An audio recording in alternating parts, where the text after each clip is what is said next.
Afternoon and welcome to this November 13th council work session. And because we don't quite have the full council in front of us, I'm going to switch the order of the conversation and we'll head in first to the discussion of the 2020 Consolidated Plan. Thank you, Stephanie, for being flexible and ready to jump.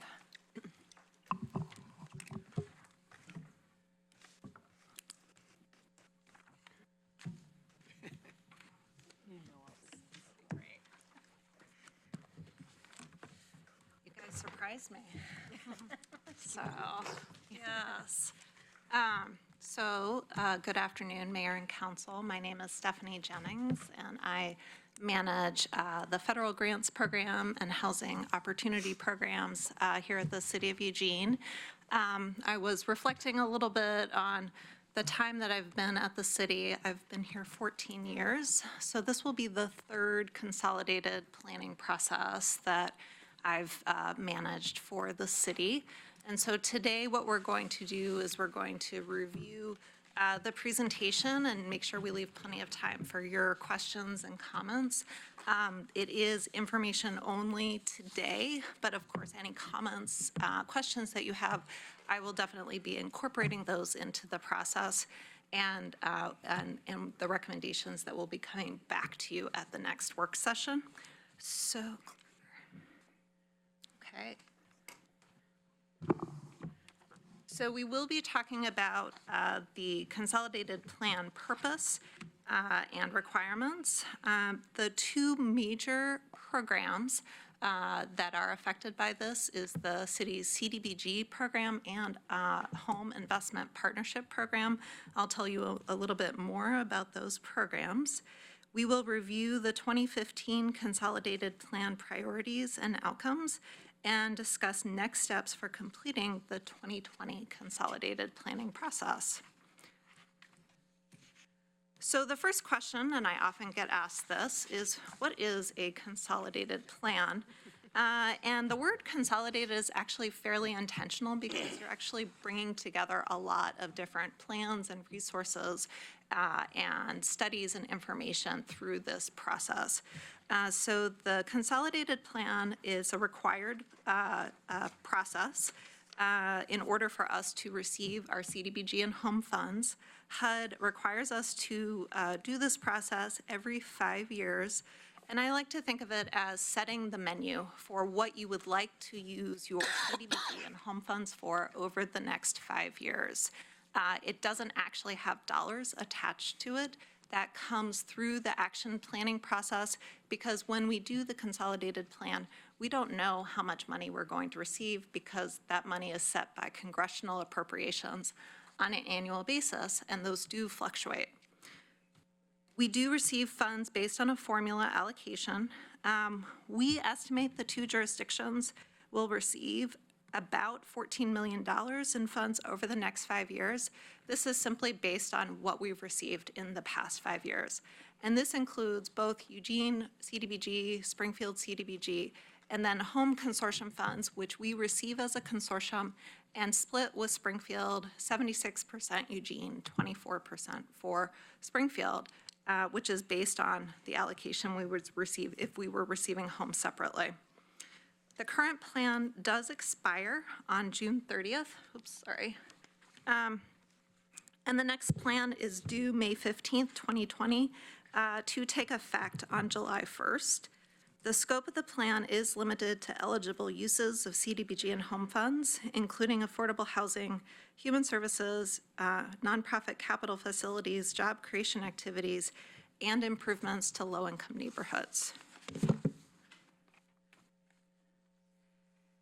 So I've talked a little bit already about the purpose. The purpose of the plan is to assess housing and community development needs of low-income people and neighborhoods through data analysis, community involvement, and agency consultations, to develop goals, strategies, and metrics to invest CDBG and home funds over the next 5 years in the areas of greatest demonstrated need, to coordinate with other plans and resources, and consider how governmental policies affect availability and affordability of housing opportunities, and impact low-income neighborhoods. As part of this, we are also required to conduct an analysis of impediments to fair housing and incorporate those recommendations into the plan to help address those impediments.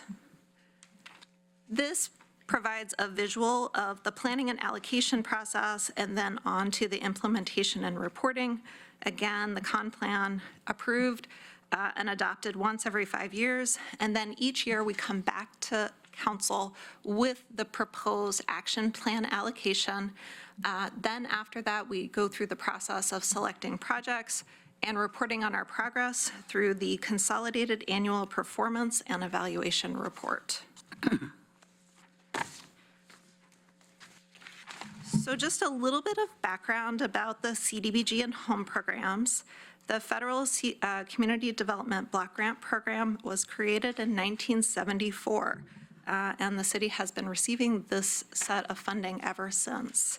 And it was specifically created to further the development of urban communities through affordable housing, economic opportunities, and suitable living environments. All uses of CDBG funds must meet a national objective, which are described below. And then there's certain eligible uses, and I believe there are 16 eligible uses of the funds, things like acquisition or relocation or public services, which is essentially human services.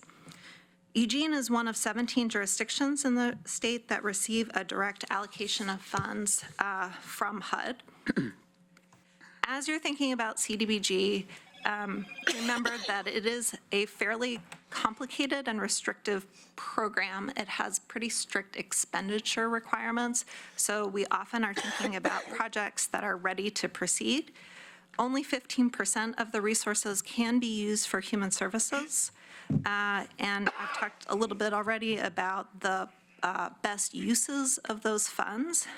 It can be used for capital projects to create emergency, transitional, or permanent affordable housing with some limitations. CDBG does not have a match requirement, but we've used this successfully to leverage large amounts of state and federal funds. For the home program, the one and only purpose of the home program is to expand the supply of decent, safe, sanitary, and affordable housing. Home may only be used for a limited set of activities related to affordable housing. Eugene is an entitlement jurisdiction, and Eugene and Springfield formed a consortium in 1992 because Springfield is not large enough to receive home funds on their own. And by forming a consortium, we're able to create a greater pool of funding for affordable housing projects in both jurisdictions. But Eugene is the lead entity and the recipient of the grant funds. Eugene is one of only 5 local jurisdictions in the state that receive home funds directly from HUD. So home is also a complex and restrictive program with commitment and expenditure deadlines. We have found that it's best suited for supporting new construction or acquisition of existing rental housing. It can only be used to support permanent or long-term transitional affordable housing. It does require a 25% match, and then these funds cannot be committed until all other funding is in place for the project. And then also, these projects do require a very high habitability standard and up to a 20-year period of affordability.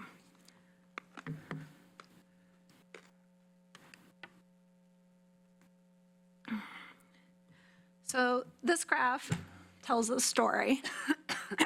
And as you can see, our CDBG funds have remained fairly steady for the past 10-year period. I will share that prior to 2010, we did see a decrease. And so this resource has actually decreased over time. It hasn't increased with our population or increased with the cost of projects.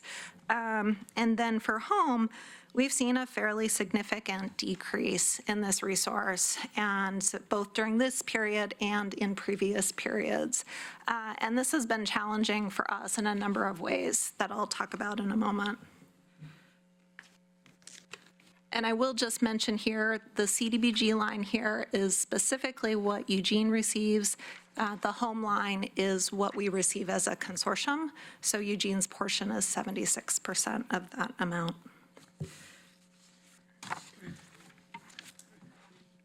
So I'm going to talk a little bit about the 2015 plan.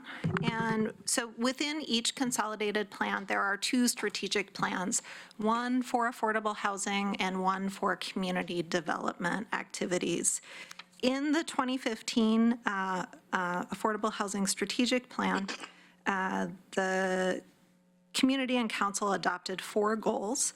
First, increase the supply of affordable housing using both home and CDBG. Rehabilitate existing housing using CDBG funds, create homeownership opportunities, and then remove barriers to affordable and supportive housing. And so given that we don't know, we set these goals at the beginning of the process, not knowing how much resource we're going to receive in subsequent years. So it's really our best guess of what we think we can do with the dollars. And while we've exceeded our goal for 2 of the areas, we are not going to be meeting our goal in 2 of the other areas. And I would definitely say that the decreases in funds over time have had a significant impact, as well as increasing costs of projects.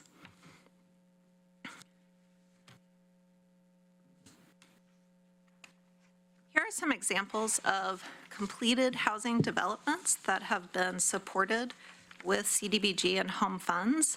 In the case of Baskin Village, we use CDBG to purchase the land and then home funds to subsidize the development, leveraging significant state and federal resources. For the youth house, home funds were used to convert a church to housing for transitional housing for young women. And then Polk Street apartment, we used home funds to acquire the property and CDBG funds to rehabilitate it. Olive Plaza was supported through a rehabilitation loan. For the housing developments in progress, there are several that are underway. Iris Place on River Road, which is being developed by St. Vincent de Paul, both Market District Commons and the Commons on MLK. And and then Yapoa Terrace. Iris Place was supported both with CDBG funds to purchase the land as well as development subsidies through home.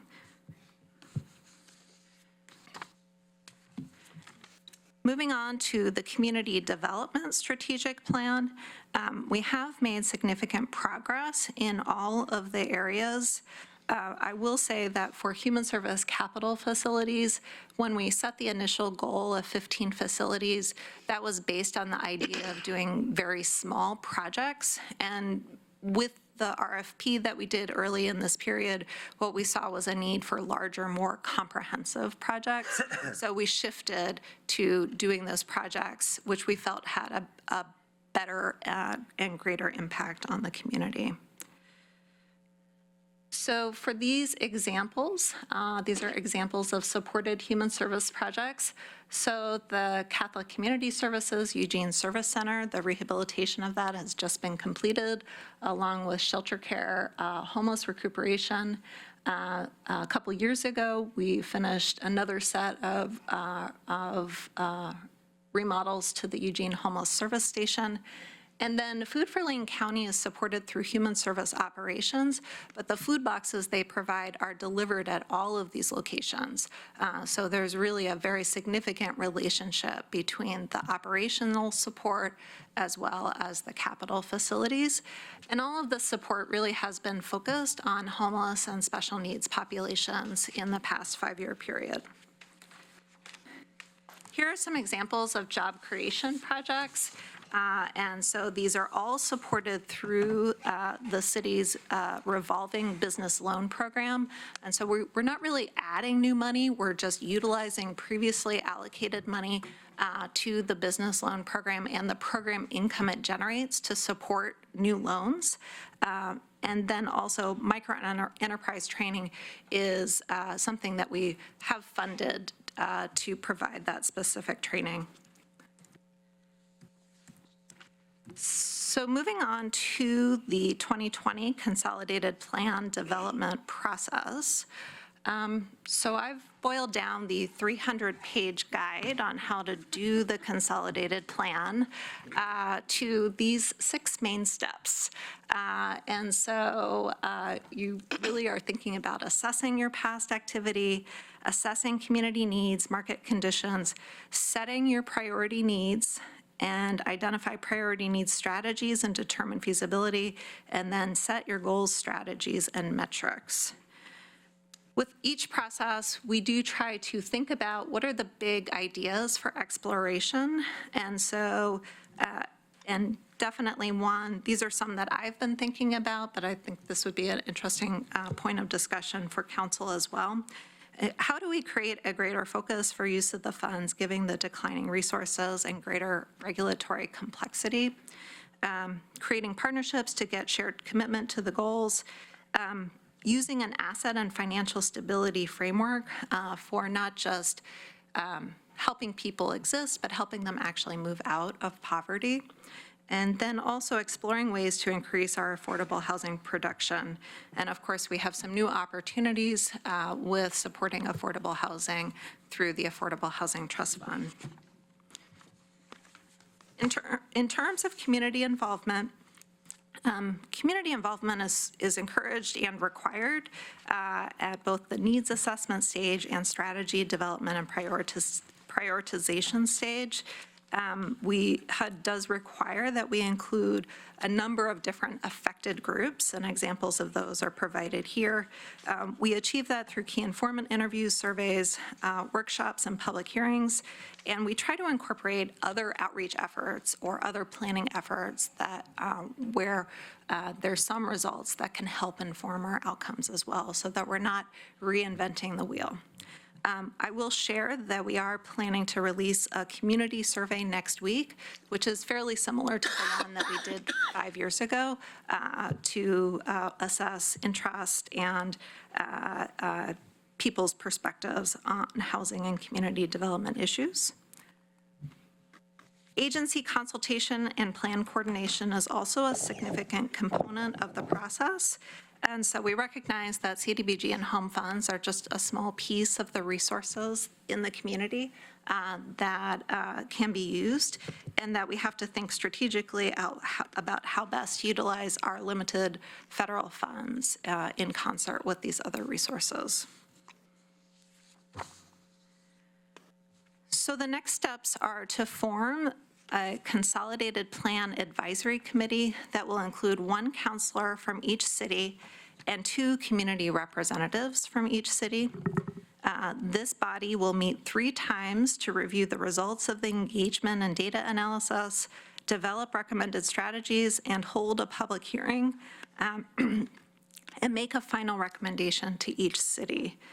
Each city council will hold a work session in February to hear the results of the needs analysis and to consider the draft strategies.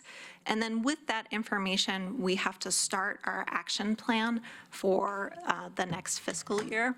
And so then we will come back in April with the finalized strategies and the action plan for council consideration and adoption. And so this provides a visual of the timeline and the different steps. I'm happy to answer any questions or comments or hear comments. Thank you very much. So I have Mike and Betty in the queue, and Claire. Okay, take it away, Mike and Alan. Thank you, Mayor. Now, I don't want to put words in his mouth, but at least from what I've heard, I think Alan and I agree on something. And as frequently as that happens, it's something I think presents an opportunity to do some good things. So I'm going to bring up a bunch of questions here that all kind of relate to that same point on which I think we agree. Slide 22, the third thing down, you begin that process that I think is the most important part of the use and leverage of CDBG funds, which is what you listed here as use assets and financial stability framework lens for organizing and connecting actions to increase income. And essentially, how do we use this to fight poverty? And the most effective way, study after study, is home ownership as opposed to home rental. Page, slide number 9, on the third bullet point, you've said here that these funds are best suited for rental housing. And I'm wondering if you'd explain that to me. Yeah. So I think part of this is this process has two steps. The first is the needs assessment, and the needs assessment is very broad, and it can surface desires and needs that we can try to look into and see if CDBG and home funds are a good fit for it, but sometimes they're not. And unfortunately, there have been a number of changes to the home program in 2015 that make it extremely difficult to use home funds for homeownership development. And we've been in conversations with many different entities that have tried to use it. And part of this is some of the commitment requirements. So one of the requirements I mentioned is that you have to have all funding committed up front. And so typically when you're talking about homeownership development, a lot of times folks are looking for resources to buy the land, to put in the infrastructure, and then they develop the housing over time. And so that is not something that you can do with this process. Can I jump in there just for a second and ask a question? Hypothetically, let's say somebody, as a part of developing a large chunk of land that they own, did like has been done in our community in the past. They donated part of it for other use by the city. So let's say, for example, that somebody were going to develop a large parcel of land and they ended up developing as a part of their plan, they ended up donating a part of it for low-income housing construction, so that the land cost goes away in this. And is that something that through our department and through this kind of funding, we have the capacity to build as a development rather than a one-off, if the land is already donated? So typically our role in these processes is that we're working with agencies. If we do acquire land, we put it out through a request for proposals process, and they bring forward a development proposal. Got it. And so there, we are not directly developing Right. properties. But we're giving someone else the opportunity to do so, especially anybody good-hearted that might want to look at it as a nonprofit venture rather than a for-profit one. Awesome. You said 16 eligible uses up front on slide 4. Could you go through those a little bit, just a little bit more succinctly? Is home ownership one of them, is my question, and with home funds as well? I mean, I heard what you said about it's getting harder in 15, but. So with CDBG funds, as it relates to homeownership, you can purchase land for homeownership. And so that is actually something that we had a goal of 2 land bank sites, and we were actually looking for potential properties that we could put out as a homeownership development, we were not successful in identifying any properties for homeownership development. So that's one way. You can also provide down payment assistance. That's going to be my next. Right. And we did try a pilot for that program, and so there were several challenges that somewhat relate to the CDBG requirements. So for CDBG, occupants have to have incomes below 80% of area median income. The units have to meet habitability standards. And then you also have to be able to move through an environmental review process, lead-based testing, a variety of things that take some time to get through when you're using this funding source. So what we found with that program is that the people coming to us often had incomes above 80% of area median income, just above. So we couldn't serve them. The properties were, because they're lower cost properties, they tend to be properties that are in less repair. And then third, the transactions were happening so quickly in our market that we couldn't process it quickly enough to actually get the person in. So shifting to a strategy of homeownership development that's actually reserved for people with limited incomes is something that we've talked about as part of the Affordable Housing Trust Fund and that we would like to pursue. If we continue the land banking program into the next 5 years, we could certainly continue to look for parcels that might support homeownership development. Two thoughts. Number one, the down payment assistance, I get the 80% of AMI part. That's pretty standard. Can't we contract that out or do it? Didn't we do it to Nedco or to who ran that when we did that? We actually managed it directly. And so, we had someone who was a mortgage broker on staff who managed the program directly.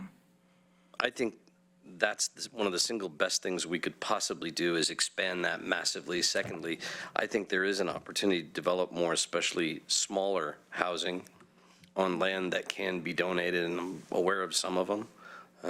I think those are goals and strategies that we could get behind, or at least several of us, if we were talking about how to get there with the strategies. Yeah. I mean, and if anyone wants to donate land, we'll take that too. Yeah, well, I know of a couple. Okay, great. Okay, Betty. Thank you. Well, that wasn't on my list, but following up on that, would it be possible to make loans for down payments? So From that these is funds. what we did. That the loan, that the down payment assistance program was a deferred loan that was paid upon the sale of the house. But the challenge is that we would run into the same problems with implementation when using CDBG funds.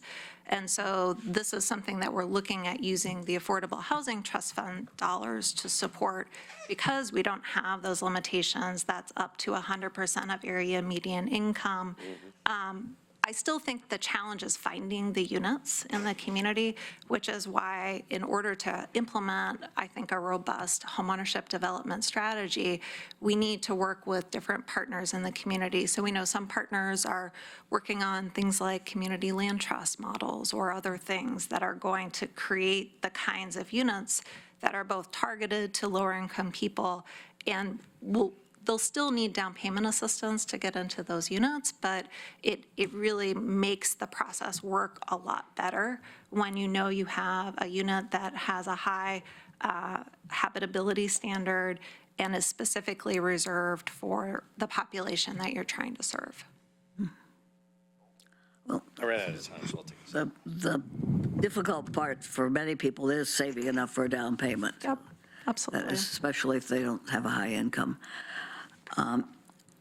Question, I understand that some communities use these funds for sidewalk improvement. Have we ever done that? Could we? So the city has done that in the past, and part of the change and the decision that was made in 2015 towards focusing the dollars was in recognition that the city has other resources to support sidewalks that didn't exist previously. So when the city passed the transportation bond, I believe 10% of that is set aside for pedestrian improvements. There was a recognition that there was a different funding source, and the council decided not to use this funding source for that purpose. Usually the funding source is the residents who sometimes can't afford it. And that would fit in with doing things for people with disabilities, sidewalk improvement. But my question, could any of the home funds be used for an SRO, single room occupancy? Yes, and we have used it for SROs in the past. Where are they? So they're both group homes and single-room occupancy developments that have received home funds in the past. So one of them is Roosevelt Crossing, which is owned by sponsors. It's on Highway 99, and it is single-room occupancy housing specifically for ex-offenders. Another development is also owned by sponsors. It's called Bothy Cottage, and it is, I think it's technically considered a group home, but it does have shared kitchen facilities, and that is for women and children who are ex-offenders. And so it is something that is eligible through home, and we've, anyone who has a proposal to, and wants to do that, can come in through the housing RFP process. That's a good way for good transitional housing for people who can't afford something else. But do they have to be for a specific group of people? They don't have to be for a specific group of people. That is just the proposals that we've received through the process. Okay, then another question is, when you bring in the recommendation in February, can it still be changed? Yes. I know in the past, sometimes we've gotten a list of things, and then we're told it's too late because we're on a deadline. So what will happen in the February work session is that it is going to be the draft strategies. I mean, again, when you kind of look at these goals, they're pretty broad. So increase the supply of affordable housing. There's a lot of different things that can fit inside of that. But we need to sort of know enough that we can start the action planning process and come forward with a recommendation that matches the draft goals. So I sort of think of this as you're not even creating the specific dishes on the menu, you're creating the categories of appetizer, dessert, or main course, or pizzas. And then later, as we get into the action planning process and project selection, you're actually kind of developing the specifics underneath those broad categories. Thank you. Yeah. Okay, Claire. Thank you. Well, thank you, Stephanie, for all of your hard work on these processes and for your excellent shepherding of these through, reductions in funding from the federal government and trying to help us strategize around how we adjust given those realities. So I had a couple of questions and then just some comments. So you said we are expecting, or we have in the past received $14 million for both Eugene and Springfield. Is that both the community development block grants and the home funds combined? Yeah. And then how much in the this go around, what was the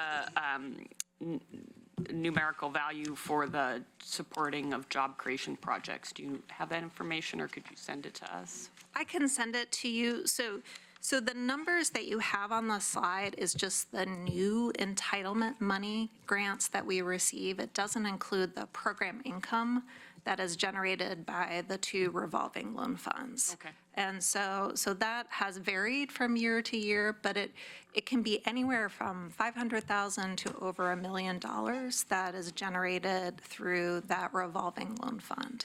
So I'm interested in what from the community development block grants or the home funds, how much of that over the last 5 years was dedicated to the job creation programs? No new money was put into that. But how much was put in? Okay, got it. Yes, I can get that information to you. Great. And so kind of continuing off of what Councilor Clark raised about home ownership, being a really important investment to helping people come out of poverty. Would a Habitat for Humanity project be one that we could move these kinds of funds towards? Because that is obviously very much a home ownership project. I know they're onesies and twosies, but still important. Really? Yes? Well, so I would say that Habitat for Humanity, so if we found a site, offered it through an RFP, they would definitely be eligible to apply for that. With the home funds, for all the same reasons that I've listed before, there's also just some additional challenges around the Habitat model in terms of the resale restrictions that they put on the projects when they're coupled with the recapture requirements that HUD has for the program. So essentially, it kind of places the homeowner in a double payback situation, which is not a good thing for them. Right. So this is just a thought off the top of my head, so probably not the smartest one, but would the city be in a position to replicate a similar program as that and then not having to rely on a nonprofit with their own restrictions and rules and? Yeah. No, essentially, and we'll be coming back in February to talk about the Affordable Housing Trust Fund recommendations. And so it will be an opportunity to think about both of these different sources and how we're mixing and matching and trying to establish our goals. And so, so I think at this point, it's really helpful to say, well, what is our goal? How many homeownership units do we want to support? How do we want to do that? Is it through land? Is it through development subsidies? Is it through down payment assistance? And then we can figure out, well, what source is going to be best to support that goal? And I would think that the assessment piece would help inform where we might put those different targets, numbers. Yeah. So that leads into my other question. When you've referred to the Affordable Housing Trust Fund, is that the same as the fund that we've talked about having our construction excise tax going to? That's correct. Okay. So we as a body have not determined exactly where we want to program all that money, Yes. all those millions of dollars. But, I've mentioned mortgage assistance, obviously other forms of affordable housing. Councillor Taylor's mentioned interest in single-room occupancy developments. There's also rental assistance. So there's a lot of places. So I think really looking to the recommendations from that advisory committee and then what the assessment tells us in terms of need and opportunity is going to help inform where we think is, we're going to best leverage those dollars to get the greatest impact. Yeah, thank you. Alan? Yeah, thanks. Oh, Stephanie, thank you for your hard work and really good work of bringing affordable housing to our community over the years and trying to implement this plan. On one of the slides that showed the annual, slide 12, the funding trend. So we had this nice little uptick in home grant, and then it dropped, and it was a promising trend, and then yet dashed. So what's the story there? If you all follow congressional politics, it really varies from year to year. And so, and oftentimes we are starting our allocation process and we don't even have our final numbers yet. And so, it really, I would say, as I watch what's happening now, I think there is a greater interest in housing. Housing is really a national issue at this point in time. It's not just limited to certain areas. And so I think there is the potential for more funding, but we just don't know. And part of it too is that they're balancing funding among multiple programs. So the same bucket that these funds are in is the same bucket as Section 8 or as other kinds of supports for housing. So oftentimes they're making trade-offs between those different programs. But we do work with Ethan Nelson to advocate and talk with our congressional delegation about the importance of these funds to our community. I noticed Springfield city councilors chose to rezone a mobile home park recently, which was 80 affordable housing units that will be displaced in our community, and it seems like we're going backwards.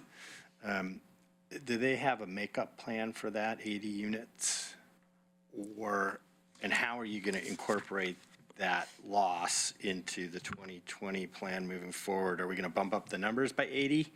Or how is that going to impact what we're doing here?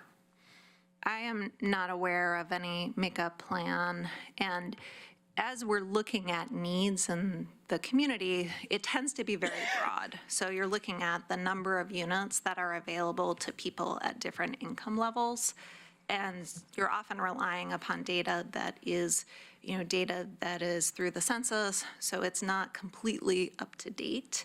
And so, but it is something I believe we'll be able to utilize 2018 data for this process.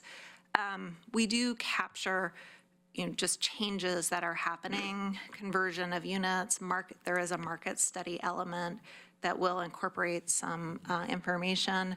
And Springfield will have choices on whether or not they want to use their CDBG funds to support that in any way.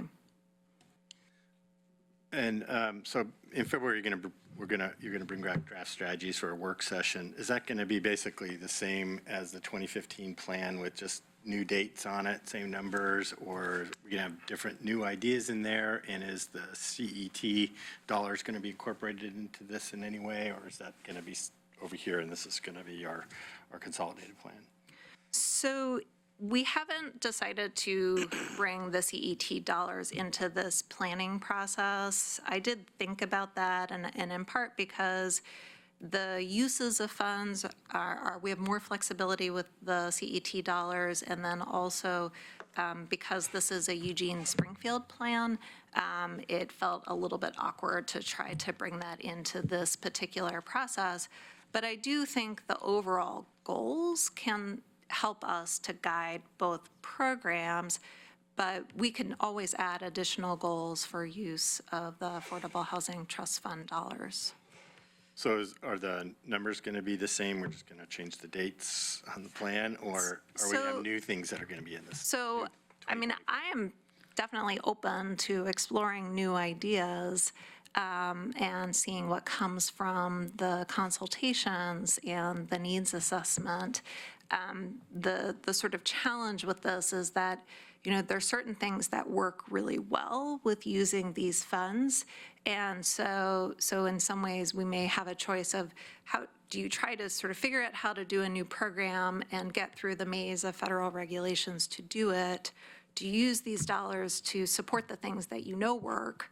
And no, we don't even have enough money to support the things that we're doing. So, the goals that we've set are not the goals of what I think we would really like to achieve in the community. I think they're just the goals of what we think we could achieve using these dollars, or using our flexible funds, which don't have any of those restrictions, to try those new things. So that'll be a choice that we'll have to make in the process moving forward.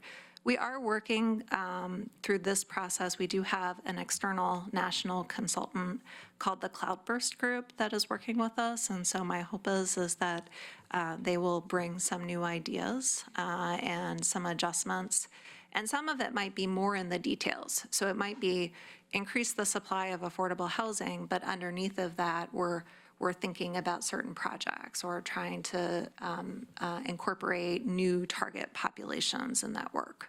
Yeah.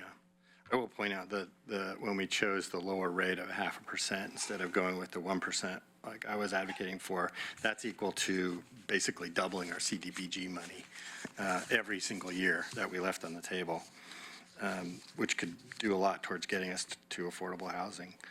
My last question is about metrics, and how do you track affordable housing in this plan? What are the metrics you're using? Are they specific only to the plan actions, or they tend to be a little bit more general, or are they going to be a little bit more general?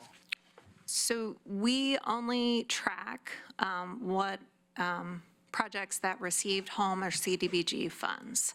And so we're specifically tracking the impacts with using the federal funds. For example, there are other projects that might have received an SDC exemption.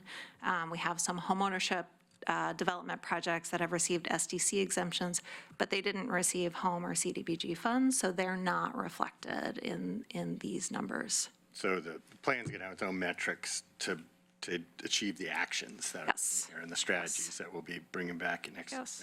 next winter. So are there other metrics that you and your group follow in terms of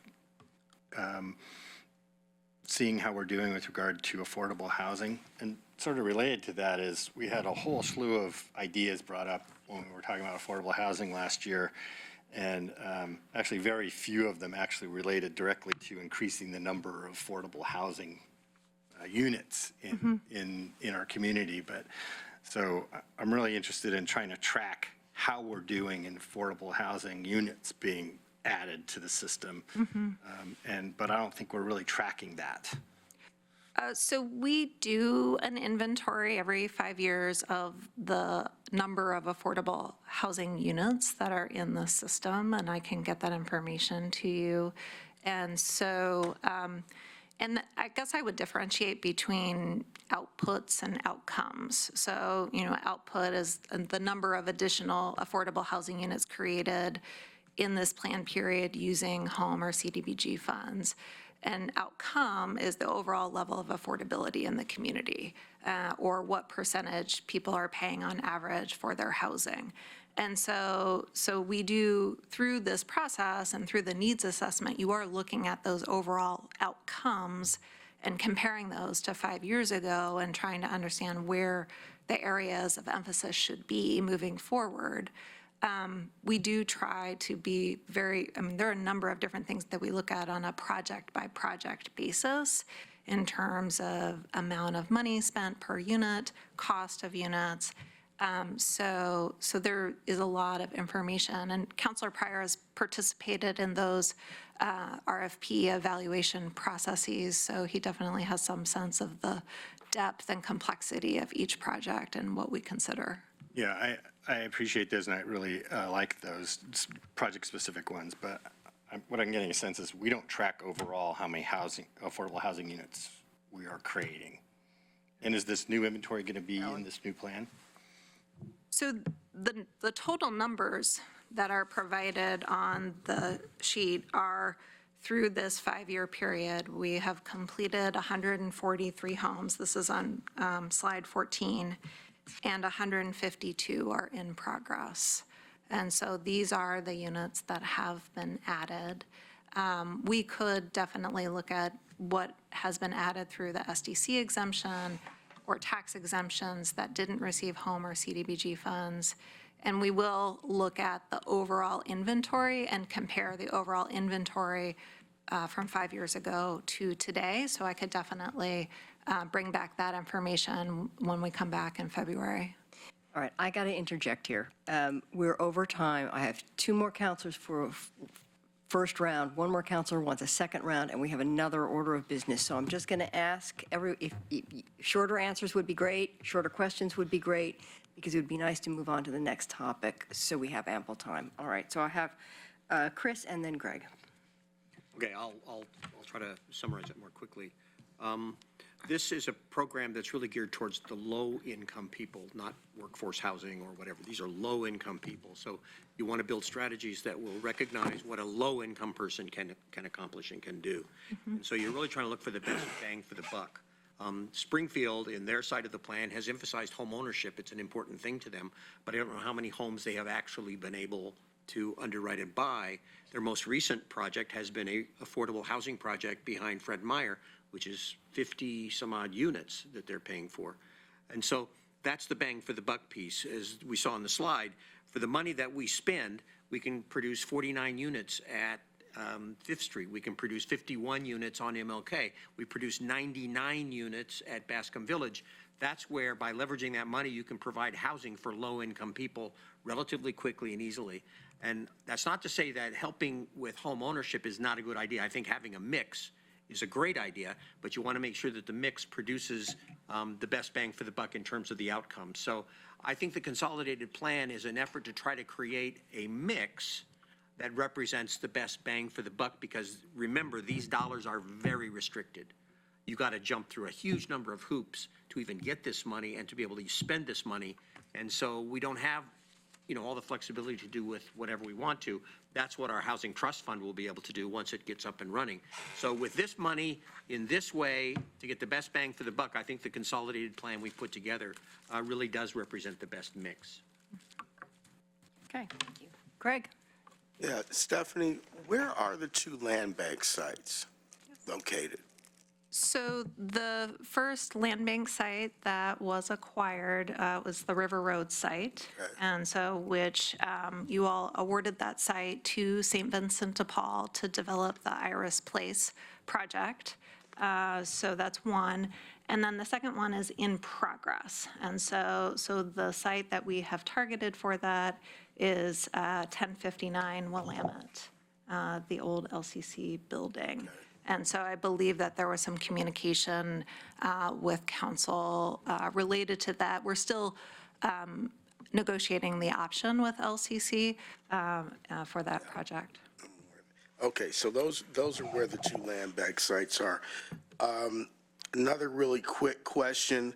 Out of the 143 homes that have been completed, how much of that has been emergency and transitional? So this is, emergency housing doesn't fall under the affordable housing strategy. It falls under the community development strategy. And so basically. That's the CDBG. Yes, and it's considered, in HUD's world, they consider it a human service facility. And so anything that is under the affordable housing is permanent housing, or it can be very long-term transitional housing, and it has to be a minimum of 24 months.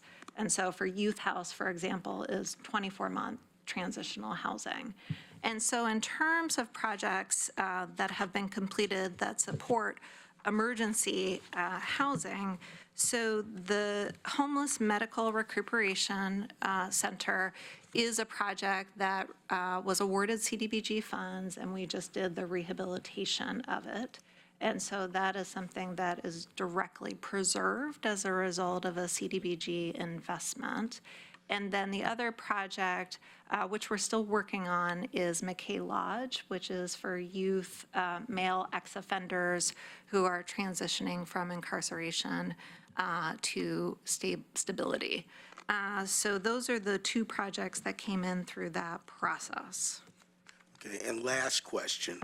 I note that, between the homes that have been completed and the 152 that are in progress, that's about 275 that we've got in the pipeline or finished or in the pipeline. How are we going, are there other sources of funds that we can combine with the federal money? Or what's at the state level that we can use to achieve the 500 unit goal? Well, and that is how we've achieved almost all of these resources, all of these developments, is by using a fairly small amount of home dollars to leverage millions of dollars in low-income housing tax credits and state and federal resources to do these projects, because on their own, these resources wouldn't get anywhere close to the number of units that have been created or in progress through this plan. I think there's opportunities to try to do more, but just looking at the state's funding processes, what's happened over time is that the gap financing we've had to provide for projects has actually gone up. It hasn't gone down, unfortunately. And so the challenge is just how much can you leverage to create these units. We're happy for them to give us more money for these projects. Can you do this quickly, Mike? Yeah, I can. Go. To Chris's point about balance, I agree entirely. If I counted right, I'll use Greg's numbers. I had 267, but 10 was the goal, I think, of home purchases. 10? It was. To 275 is less than 3%. So from the interest level I'm hearing here, I would suggest that is a goal we might balance differently. okay? Greater number than 10. That would be my strong interest. Number two, all that stuff with either 80% AMI or 100% AMI have an income limit. So we're not talking about, we're talking about low-income people that it assists. And with both the NEDCO program and with the Springfield program, down payment assistance programs, I work with this all the time. The biggest problem is that the money pool runs out just like that within the first couple of months. If we had a much greater pool of down payment assistance, we would be helping an awful lot more people in our community leave poverty permanently, as opposed to creating an ever larger pool of low-income rental housing, which traps an ever larger number of people into poverty on a longer-term basis from my perspective. So that's why it's a bigger goal for me. And lastly, I will say, if you look at the demographics, first-time home buyers, there's only one demographic. Usually it happens between the ages of 30 and 35, and there's only one group of people that's larger than baby boomers, and it's the ones coming up right behind us that are turning about 30 right now, and less than 40% of them are involved in first-time in home ownership. There's going to be a huge chunk of younger people as we move forward that are going to be renters as opposed to owners, and I think we need to step up our game to help them become owners so that we don't end up with more poverty in society over time. Thank you. Thank you. Thank you. Very clearly, we could talk about this a lot longer, and I feel bad about having to cut everybody short, but we do have another topic, and I want to make sure we get to it. Thank you So very much. Thank you so much. So I'm going to roll right into this. The next topic is a discussion of the hiring process for a city manager. I want to thank Councilor Taylor, Betty, for bringing this up because I was anxious. We're hearing from the public.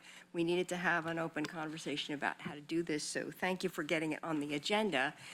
And I just want to say one quick thing about the process, which is that I am going to ask Catherine if she will do just a quick overview of, what your role and responsibilities are and what the timeline could be.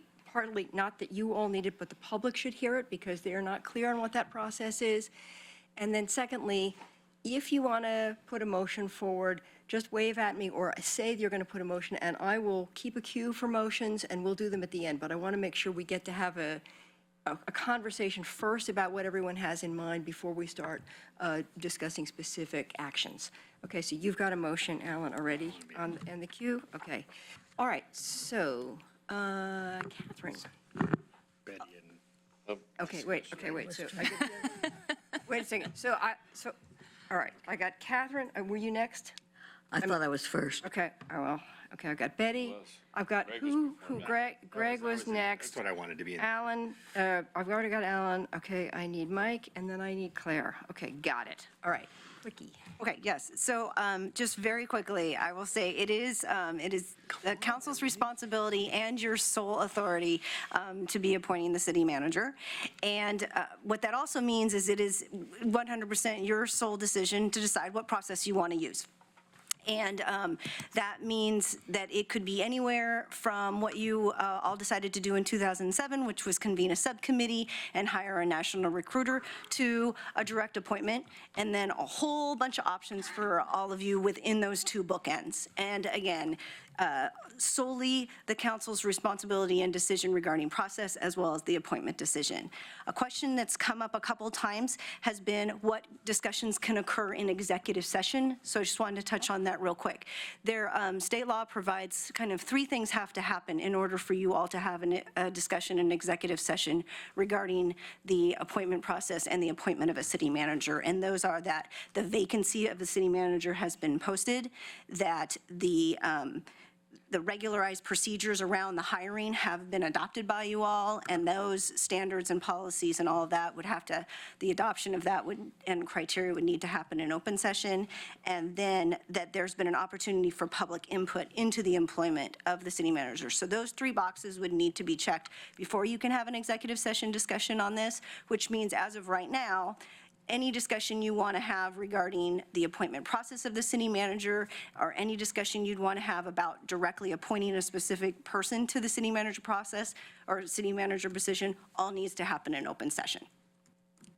And with that, Perfect. I'm done. Okay. Okay, so I have this queue: Alan, Betty, Greg, Mike, Claire. Yeah. So fortunately, John Reese left us in a very good position in terms of leadership and financial circumstance and the overall health of the city and what we're doing. And his leadership was pretty amazing. So we're fortunately in a very good spot. So we're not in any rush to fill the vacancy in my mind, because we have everything kind of set up in place. He's got an executive team that functions extremely well. And then having appointed Sarah Maderi as the interim city manager leaves us in good hands. So I'm not thinking that we need to move in a super expedited fashion, but we do need to move towards getting a city manager. Having said all that, I have a whole lot of confidence in Sarah Maderi as the interim city manager, and having worked with her for years now, all of us have. She's well liked within the city. She's got great skills and well respected in the community. I think one of the things that we don't know about her is how she's going to do actually in the role of city manager. So, and so my thought about that is, let's let her sit there for a while and do her job through several more months, say maybe through the end of March 31st, which is one of my particularly favorite days to have things as a deadline because it's my birthday.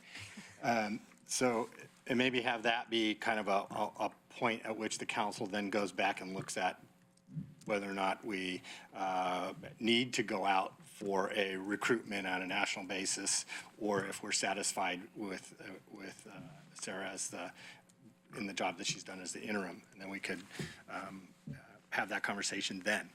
So I think setting some time to have that all kind of work its way through the process and give Sarah a chance to get her feet on the ground will give us a lot of information. And I think we need some time. So maybe, that would be like 5 months. Something like that. Okay. So when it comes to motions, I'd be prepared to put that up as a motion. Betty? Thank you. Okay.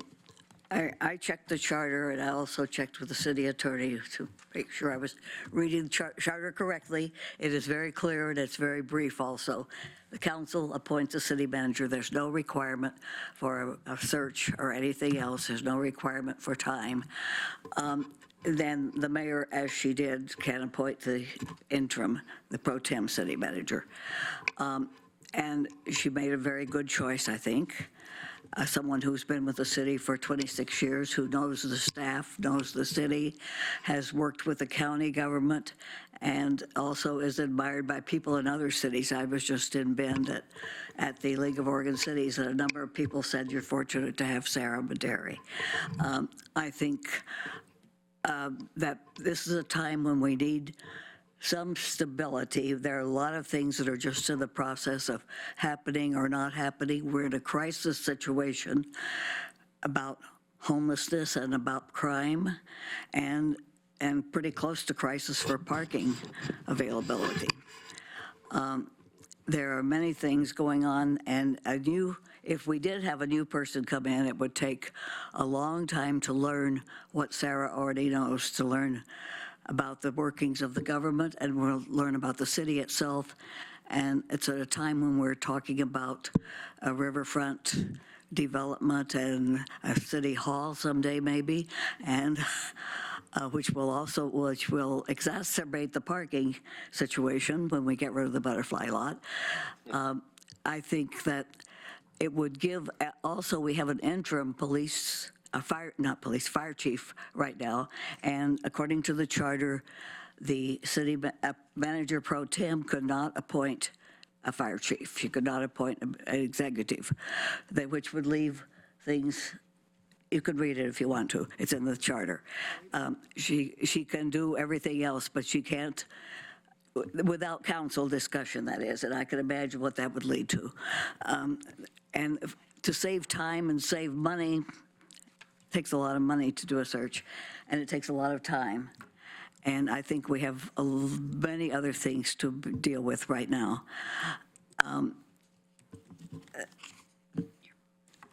Just a second.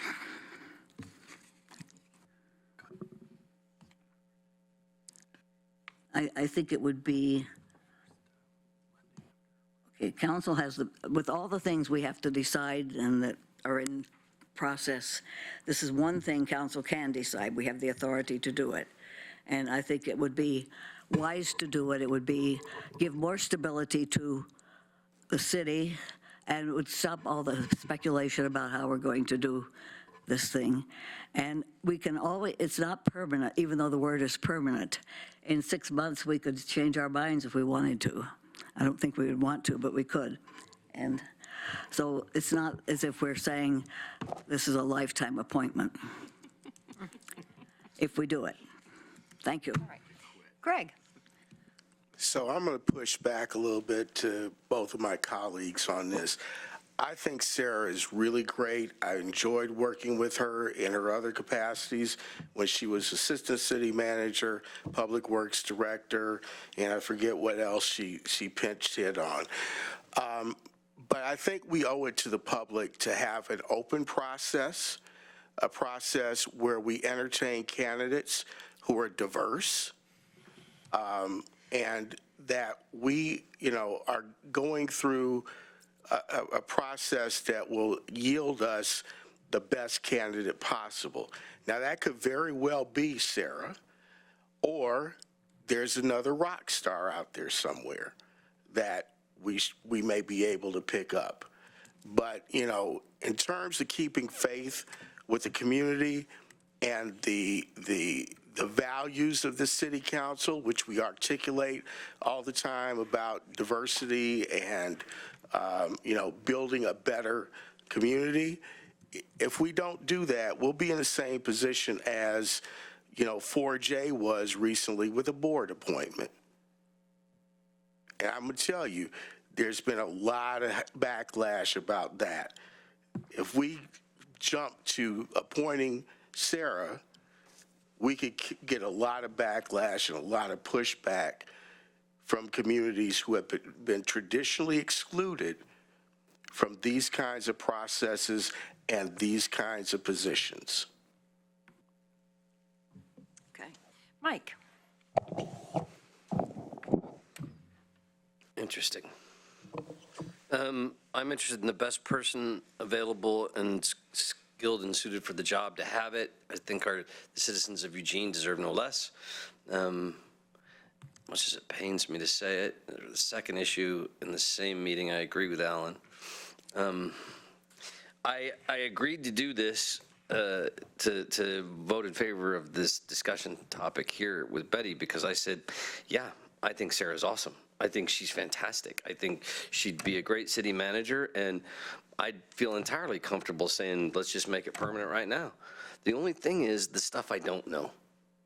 And it's not that there's something I don't know. I'm just saying I don't know a reason not to do it, but that's not saying there isn't one. It just says I don't know what it is.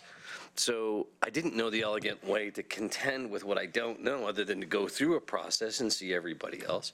But that's an expenditure that we may be able to do without.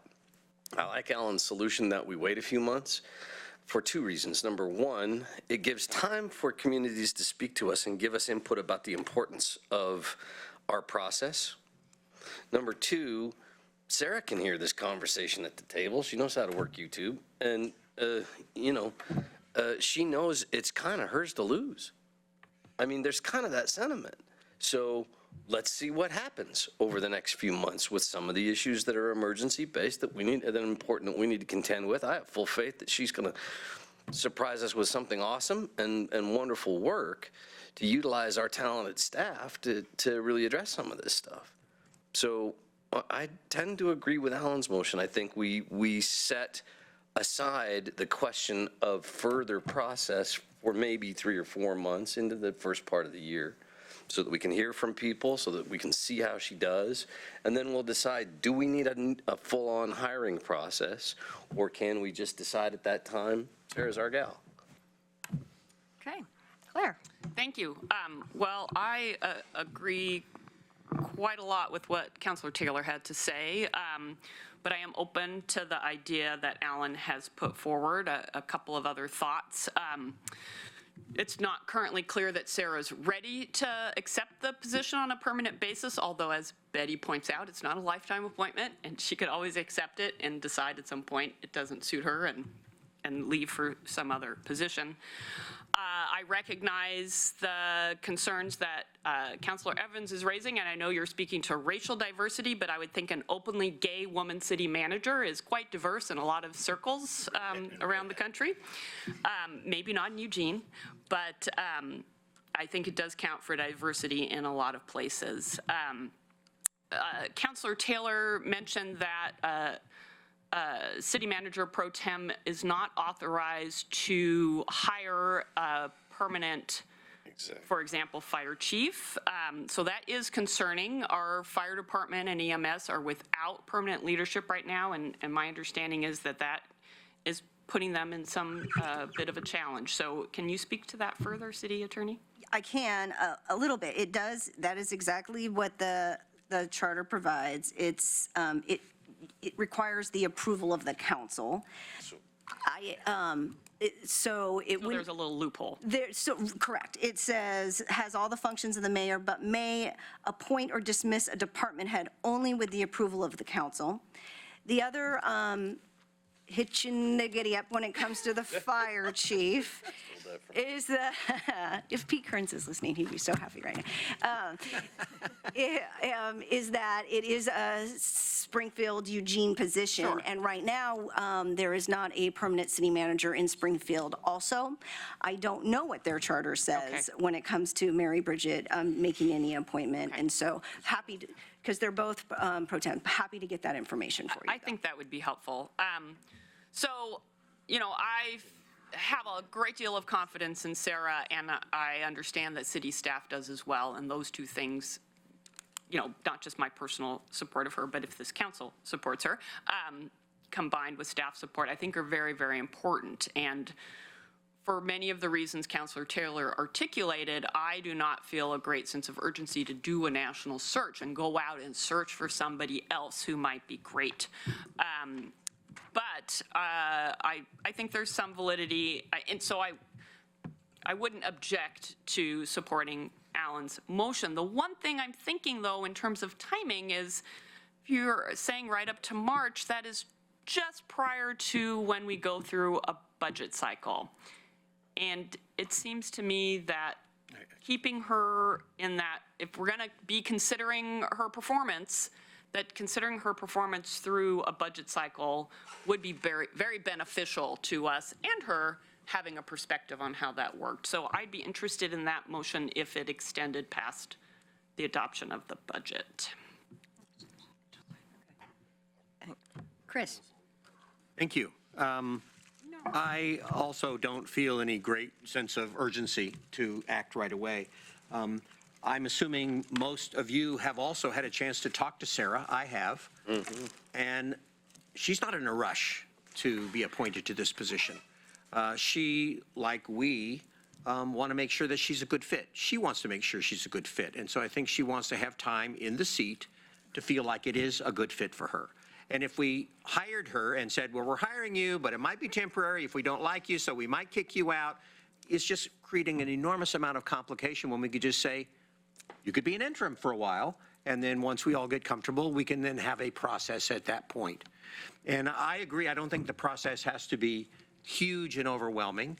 The analogy I used with her is if I find a great outfit at Macy's, I'm not just going to buy it right now. I may want to take a stroll down to Penny's to see if it's the right thing. I'll probably come back and buy it, but I just want to make sure. I'm not going to drive to Washington Square and Lloyd Center. I'm content to go to Penny's and make sure. And I think Sarah agrees with that analogy, that she wants to also know that she's the best fit for the position. She doesn't want to just get it automatically and not know that she's not as good a fit as she hopes she is. And so I think we all have the same goal here. Leaving her in the position for a while, I think is a good strategy. Leaving her through the budget cycle, I also think is a good strategy. I too, like everybody else here, think she's doing an absolutely fantastic job. So this is not about Sarah. I think it's about having a process that the average person can follow and understand and feel comfortable with. And if at the end of the budget cycle, we want to have a search, then I absolutely agree we should have one. I'm sure she would agree we should have one. And it doesn't have to be a big search or an aggravated search. I think it can be a reasonable one. And we can get this all done relatively quickly. It's reasonable. Well, we can define what's reasonable, sure. That's the ballgame. Huh? That's the ballgame. Yeah. I have Mike and Claire asking for a second round. Either you'll wait. Great segue. Yeah, that's the ballgame. I was going to talk about metrics. The budget might be one, but in reality, this is the Titanic, our budget, and you don't turn it on a dime.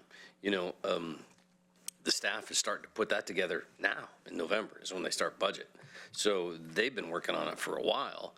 It's only that they make the final, you know, here it is presentation in April. So all the work's already been done, really, the hard work. By the time we get to that point, I don't know the best method, and I'd rather have HR come in and talk with them about it in some way.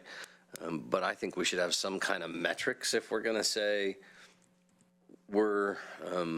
we like Sarah, we want her to do this, and we're going to kind of wait and see how this feels and how it goes, and pro tem, and maybe we ought to be saying, here are some things that we evaluated John with, and here are some ways we're going to, you know, the kind of filters we're going to be using to observe in that short period of time because it's also reasonable for her. If she's got an open question of no certain expectations, then how do you meet that with a committee? You know, I think we should be fair to her by saying this is the lens through which we're going to be viewing this time period. Sure. Good. Claire? The metric is, does she make me feel good? Isn't that objective enough? No, I realized I had a question. You mentioned that the charter requires a opportunity for public input. Is that defined in any way, or? That's not a charter. That would sorry. be, that's the boxes that need to be checked in order to have an executive session. Oh, sorry, I was mishearing. My brain's not working great today. And then I guess a kind of more general question is, where would the budget resources come for a national search? What part of the budget would that come from? So I think what Councilor Clark raises about the idea of metrics is a good one. That's fair. I totally agree. And I guess for me, the idea of the budget, so Alan was kind of whispering, are you saying until we adopt the final budget? And I'm saying no.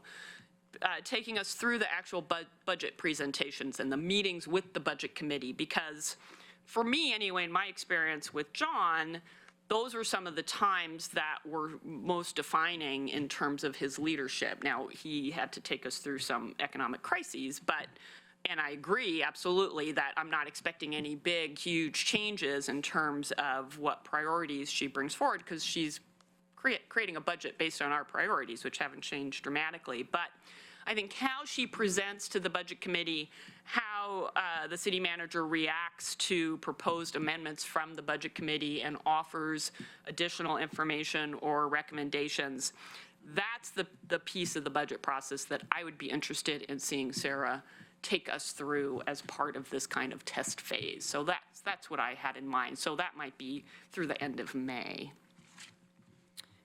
Betty? I don't think we have seen other city managers go through something before we hired them. They say, do a trial budget meeting. Yeah. We haven't done anything like that.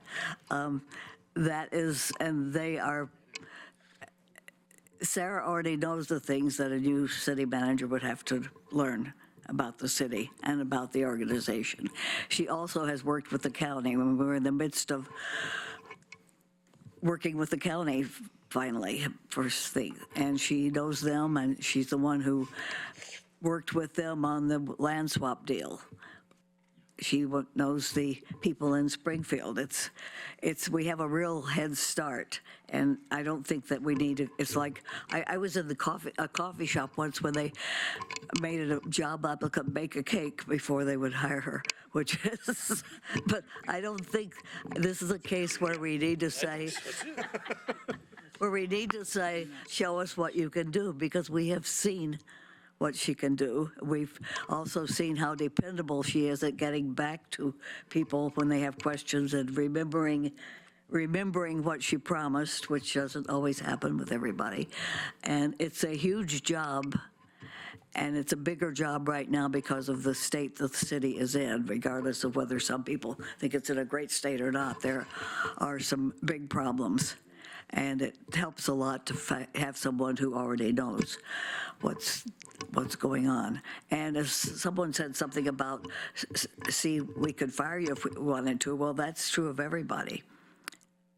You can't, it is not, you don't offer them a permanent job. You don't know. But in this case, I think we know a lot already. And I would think that doing it soon so that that's not left up in the air like so many other things are would be helpful to everybody. And as for Greg's thing about, comment about diversity, I think Claire answered that pretty well. This is a step toward diversity if we hire her. There are lots of kinds of diversity, but it's certainly a step toward it. Thank you. Thank you.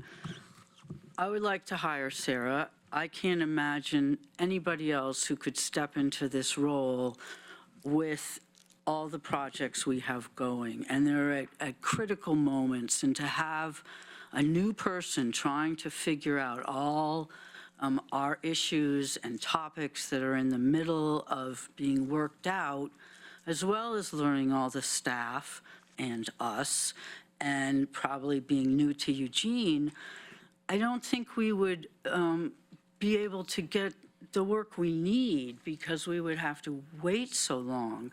And if we did a national search, that's more time and more money. We're in the middle of so many things. I'd like us to just be able to keep going. And people say, oh, you take too long, you never decide anything. I'd like to decide this. If everybody else feels that we need to make her go through her paces first, there's no point in voting against that. But I think the smart thing to do is to hire her and be grateful that we have such experienced, talented, knowledgeable person to step in. I think we might be missing an opportunity to keep making progress on things we desperately need to make progress with. And as far as buying a new dress, if I found a dress I liked at Macy's, I would buy it. Because if I left to go to Penny's, someone else might buy it. And if I went to, Would you negotiate? and I could, if I took it to Penny's with me and I just found something better at Penny's, I could return it. I say go with the new dress. We need to keep going. And this is just an incredibly good opportunity. Okay, I have Alan. I just want to say one thing, just jump in here. Well, actually, I want to say two things.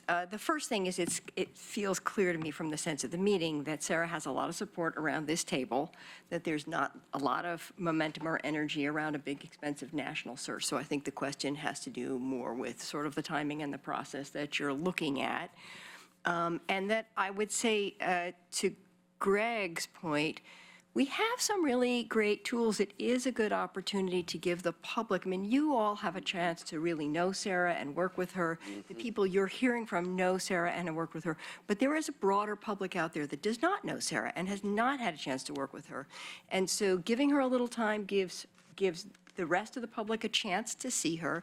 It also gives us an opportunity to use, engage Eugene and our outreach tools. It gives her an opportunity to go out to public meetings so people get to know her. It just enables her, I think, if you decide ultimately to appoint her, to land on very solid ground because she's had a chance to build that foundation. And so that has some value going forward, given all of the challenges that she has to shoulder as a city manager, as a pro tem, and if she steps on. So I think I would encourage you all to kind of think about what those outreach tools are and how you can engage her with your neighborhood association so people get to meet her and, give her a chance, because I think it would make it stronger. And Mike, I have Alan, and then Mike, so. You gonna make the motion? Can I just make You a want short to comment? speak? Yeah, go for it. For me, I just want to emphasize, I agree with the mayor on this. If somebody said, who's our new city manager? And heard her name, I'd rather hear them say, finally, or that makes sense, than who? Right, exactly, yeah. Yeah, Emily.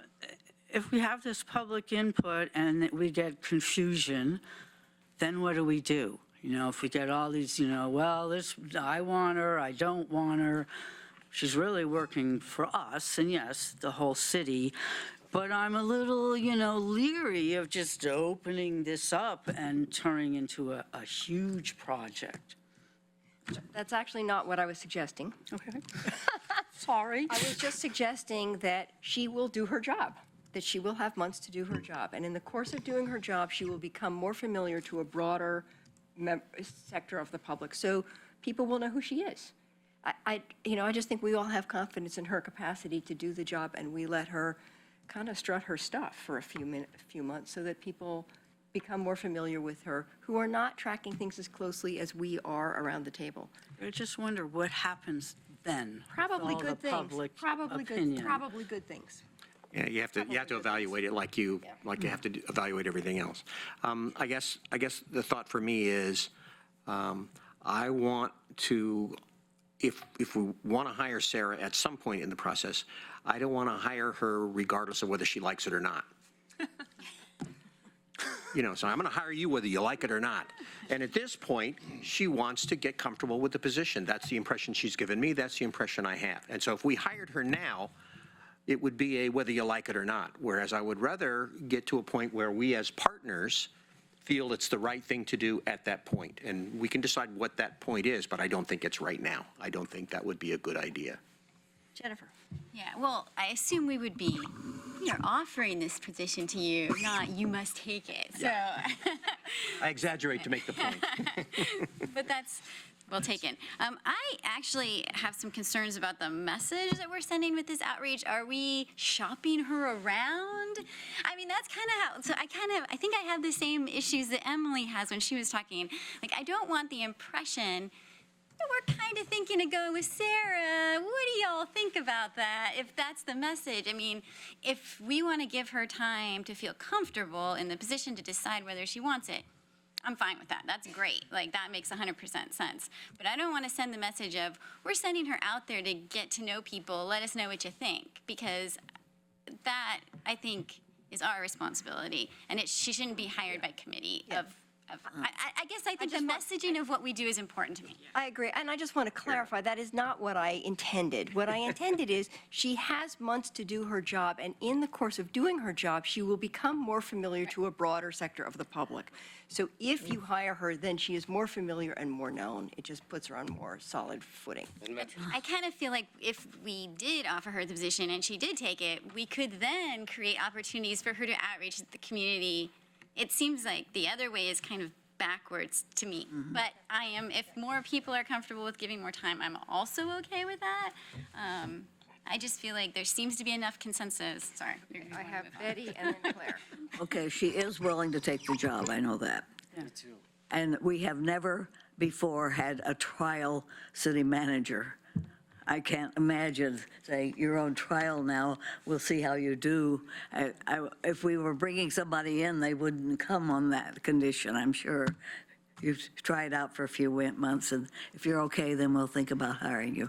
It is, I can't think that we could get to know anyone we were interviewing better than we now know Sarah. You have had pro tem city managers before. Oh, sure. Yes.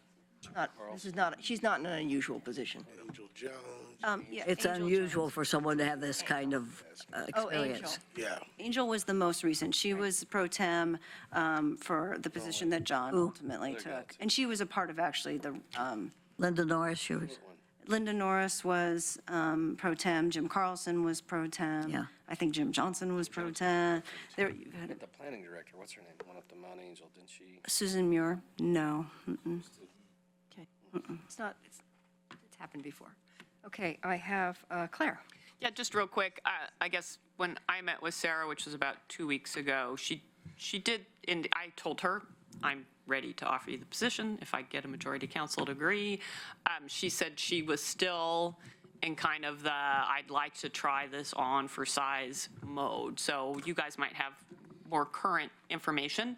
If we were to pass a motion that says we want to take her on a test drive for a while, and she communicates with us that she's feeling like, you know, my test period is done, I'm good, we could revisit that motion and replace it with another one, correct, City Attorney? Absolutely.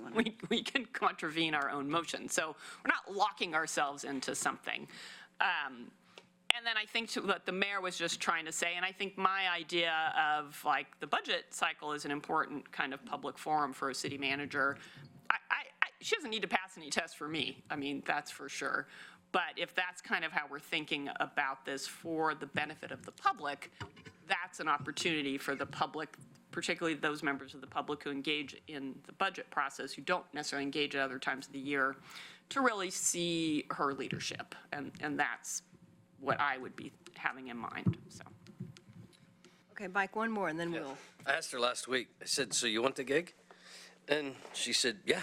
She goes, but, and it wasn't really a long conversation after that, but it was more of an express, there's due diligence, there's work here, there's kind of, at least that's my sense of what I heard. May have heard her incorrectly, but I sense where the table is at the moment, and there's always an alternative. She could always come and sit down here tomorrow and say, hey guys, give me the job or don't. And at which point then we'll decide. I mean, this is an interactive kind of environment, so I'm comfortable with Alan's, what I sense Alan's motion will be, but I really would like to have some kind of broad categorical metrics in there of some kind on which maybe it's a future work session on which we have HR help us build those. Okay, Alan, you're on. Yeah, I think we should do a motion before another metaphor gets someone Yep. in trouble. I want the dress. I buy both. This is just going, You have more money. the one, it was not on that trajectory, sorry. Sarah also has a family that needs to get used to this idea as well, so that plays into this as well. And while I respect, Greg, your point, Sarah does check a lot of those boxes for me. And this wouldn't, my motion, when you hear it, won't preclude eventually doing that process if we feel that's appropriate, or if we get enough feedback. The thing about Sarah, and I had a meeting with her and dinner with her, is that she's a rock star. And she is, we're very fortunate to have her here. She could have been gone a long time ago. She's been with the city 26 years ago. She could easily gone and been a city manager someplace else, but she didn't do that. She stayed here because I think she's committed to this community and she really likes it here and she wants to make this be her last job.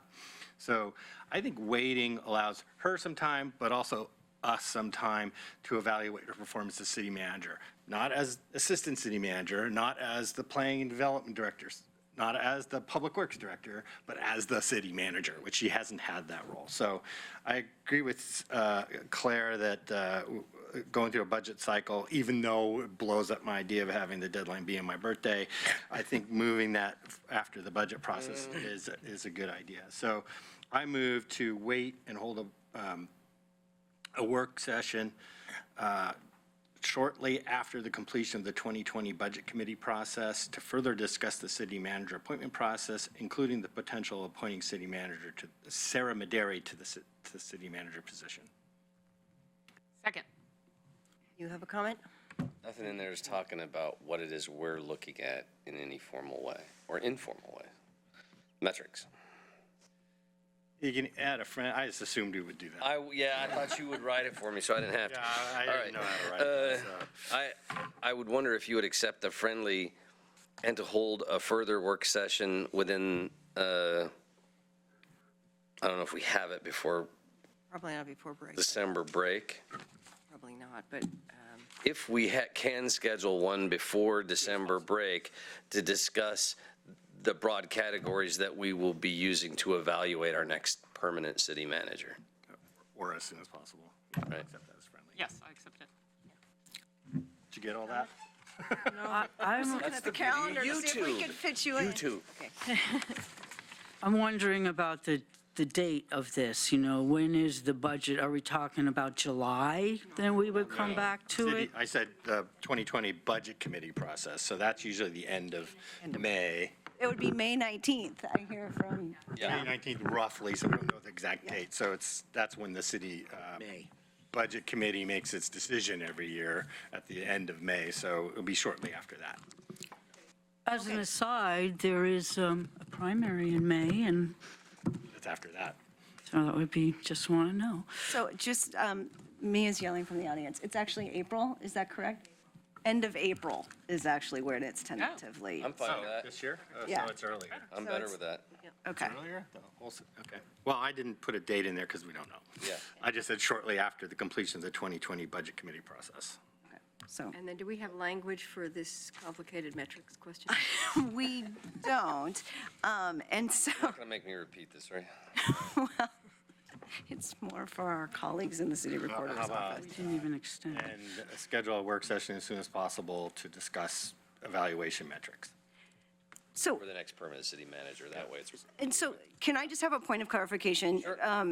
Is it, because part of the discussion was around, so Sarah understood kind of what you were all thinking over these next couple months as she performed her pro tem job, or are you talking about what matrix would be were you to go out and seek a recruitment process? Doesn't it have to be both, really, in fairness? If you want to give Sarah an idea of the things that you would hope get accomplished in the next 4 months, no, those are very different things. Let me put it this way. I don't think they're that different. I think that's an opinion. I think that the pieces on which I would evaluate hiring a city manager, she can have the capacity to demonstrate in 4 or 5 or 6 months. And whether it would be her or anyone else, I would be looking for very similar things. And that's just me though. Okay. Which is why I recommended the friendly for a work session so that all of us can talk, and I left it broad on purpose, so that we can have HR at the table and we can talk about what's important to all of us in evaluating that. Most importantly, though, so that it's 2 points, so that we know as a council what it is we're looking for in a next city manager now that we have this opportunity, and so that it's fair to Sarah that she knows what we're looking at in the process of her doing that job. And I'd rather keep those more broad and in general than specific. That's very helpful. I just didn't know if you were looking for Yeah. action items to have occurred within the next 4 months, which I found. Okay. So if it would be for schedule as soon as possible, a work session for discussion of attributes for our future city manager? Sure, fine. Sure. HR can watch this too. They'll get it. Absolutely. And we'll have HR. It will be HR, not me. Yeah, Yeah, it's about giving her a sense of what the targets are. right. Okay, great. Are we ready for a vote? All in favor? 1, 2, 3, 4, 5, 6, 7. Opposed? 1. Okay. Here we go. That passes. Thank you very much. That was excellent. Half a second.